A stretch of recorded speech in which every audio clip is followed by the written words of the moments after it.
कभी सोचा है जो दुनिया तुम आंखों से देखते हो, जो लोगों से तुम इमोशंस फील करते हो, जो अपने मन में तुम सोच रहे हो, क्या वह सब रियल है या सिर्फ एक माया का जाल है, एक इल्यूजन जिसमें हम सब फंसे हुए हैं। सनातन धर्म में जहां सब कुछ डिवाइन माना जाता है, वहीं माया को एक कर्टेन कहा गया है, एक ऐसा पर्दा जो सच्चाई को हमसे छुपा देता है। वेदांत दर्शन कहता है कि माया फॉल्स नहीं है, बल्कि माया वह है जो वैसा नहीं है जैसा वह दिखाई देती है। बुद्ध धर्म में भी माया को दुख का मूल कारण माना गया है, क्योंकि जब तक हम इस इल्यूजन में फंसे रहते हैं तब तक हम कभी भी वास्तविक स्वतंत्रता का अनुभव नहीं कर सकते। मॉडर्न साइकोलॉजी भी कहती है कि परसेप्शन इज नॉट रियलिटी, यानी जो हम अनुभव करते हैं वह हमेशा सच नहीं होता। अब सवाल उठता है कि अगर हमारी हर फीलिंग, हर सोच, हर अनुभव माया का हिस्सा है, तो फिर असली रियलिटी क्या है, और सबसे जरूरी, हम इस माया से बाहर कैसे निकल सकते हैं। इस वीडियो में हम माया के कॉन्सेप्ट को गहराई से एक्सप्लोर करेंगे, न केवल आध्यात्मिक दृष्टिकोण से बल्कि मनोविज्ञान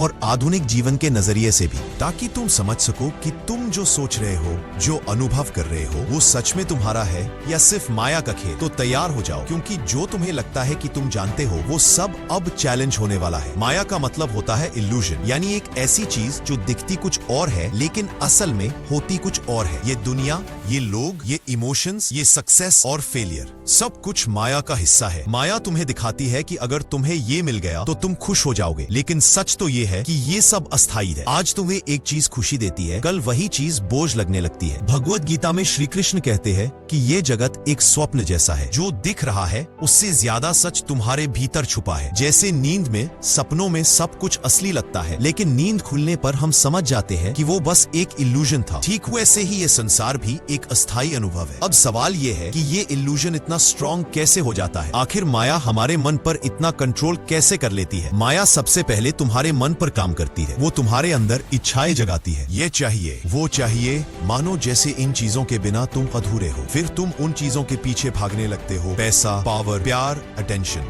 और जैसे ही तुम्हें कुछ मिल जाता है, कुछ समय बाद मन फिर खाली खाली लगने लगता है और फिर से एक नई इच्छा जाग जाती है। यही है माया का जाल, endless craving, no real peace. धीरे धीरे हम एक ऐसे चक्रव्यूह में फंस जाते हैं जहां हमें लगता है कि हम कंट्रोल में हैं, लेकिन असल में माया हमारे हर विचार, हर भावना और हर कर्म को चला रही होती है। और ये माया सिर्फ बाहर नहीं, ये हमारे अंदर भी है। बाहर की चीजें तो सिर्फ बहाने हैं, असली जाल हमारे मन में है। यही से शुरू होती है असली जंग, breaking the illusion, the inner battle. इस माया से बाहर आने के लिए सबसे पहले तुम्हें अपने अंदर की लड़ाई जीतनी होगी। ये बाहर की दुनिया से लड़ाई नहीं है, ये तुम्हारे विचारों, तुम्हारी भावनाओं और तुम्हारी पहचान के खिलाफ एक बैटल है। हमें ये समझना होगा कि जो हमें दिख रहा है वो हमेशा सच नहीं होता। तुम्हारे अंदर जो शांति और जागरूकता छुपी है वही असली तुम हो। तुम कोई रोल नहीं हो, ना सिर्फ बेटा, बेटी, कर्मचारी या इन्फ्लुएंसर। तुम एक आत्मा हो जो बस माया के जाल में फंसी हुई है। और जब ये बात समझ आती है तभी असली अवेकनिंग शुरू होती है। लेकिन ये तो शुरुआत है। असली सवाल है, इस माया से सच में मुक्ति कैसे मिले? इसका जवाब हमें गीता के ज्ञान में। श्री कृष्ण कहते हैं कि माया मेरी ही शक्ति है जो इस पूरे संसार को चला रही है। ये एक ऐसा जाल है जिसमें सब कुछ सच जैसा दिखता है, लेकिन असल में सब टेम्परेरी है। कृष्ण हमें समझाते हैं कि जो दिख रहा है वो हमेशा सच नहीं होता। जो तुम देखते हो, सुनते हो, महसूस करते हो, वो जरूरी नहीं कि वास्तविक हो। ये सब तुम्हारे मन और इंद्रियों का एक इल्यूजन हो सकता है। कृष्ण कहते हैं कि माया का जाल तब तक ही मजबूत है जब तक हम जागते नहीं। और जागना मतलब अपने अंदर के मैं कौन हूँ का उत्तर खोजना। ये समझना कि मैं ये शरीर नहीं हूँ, ये नाम नहीं हूँ, ये सुख दुख नहीं हूँ,